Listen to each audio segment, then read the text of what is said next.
Hi guys, welcome back to my channel. So Merry Christmas and a Happy New Year. And I know that you have already evaluated your 2024 goals. Kumusta naman yung ating goal, na-achieve ba or hindi? But for today's video, we will talk about how to save 50,000 even though you are just a minimum wage earner for the year 2025. I know that goal setting is not an option, but it is a requirement to achieve that success. We should have SMART goals. What is SMART? It should be specific, measurable, attainable, reliable, and time-bound. By having SMART goals, kailangan po natin sagutin yung tanong na ito for our guidance. Number one question is, what is our goal for the year 2025? Sabi nga natin, SMART. Specific dapat. So our goal is to save 50,000. And number two question is, when will you achieve that? Kailan po ang end? Kailan dapat ma-achieve yan? So by the end of the year 2025, meron ka na dapat 50,000 na ipon goals. And number three question is, how will you achieve your ipon goals? I'm not a mathematician, pero mag-mathematician po tayo ngayon. So, 50,000 divided by 12 months, that would be 4,166 point something. I-round off po natin, 4,167 pesos. So, yan po per month dapat ang mailabas natin na savings po natin.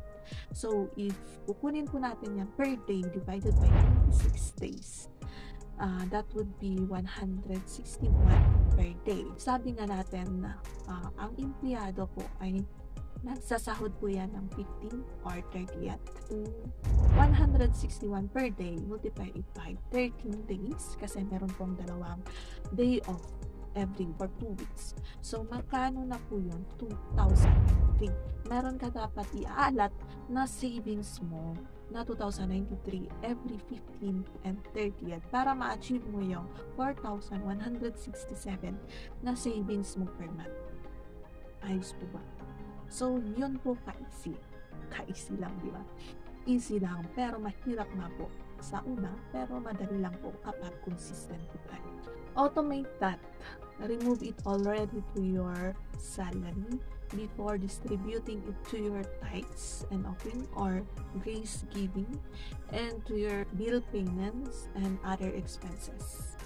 So the minimum rate na po here in Baguio and Benguet is 470 if I'm not mistaken. So multiply that in 26 days, magkano po yun in amount? Merong pong 12,220 na salary in a month. Wala pa yung mga deductions dyan na pag-ibig, SSS, PhilHealth. So, wala pa po yun.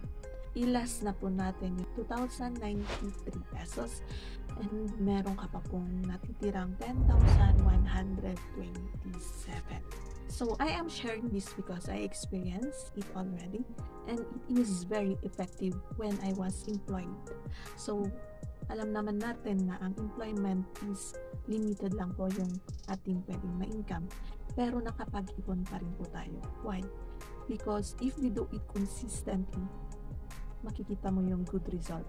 Hindi lang ma-achieve mo yung 50,000 na ipon goals mo, pero magkakaroon ka ng good habit ng pag-ipon.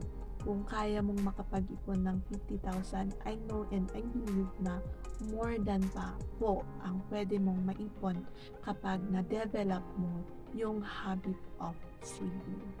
I know that we all have different financial situations. Mahirap po talaga sa una, pero kapag naging consistent ka and meron ka po talagang sinusundan na goal, ma-achieve at ma-achieve mo po yung ipon goals mo. I swear. But never allow momentary trials, challenges to stop your dream or your goal and vision in life. But continue. Just continue.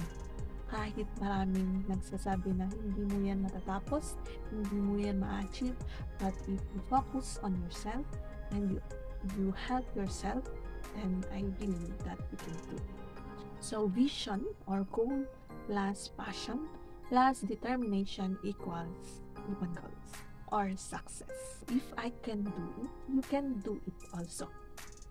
But start small. Huwag mong biglain ang inyong sarili. Kapag nabigla po kasi yan, pwede mo rin niyang hugutin at magamit din. So, yan lang po ang ating video. Once again, this is Evening Get Dreams.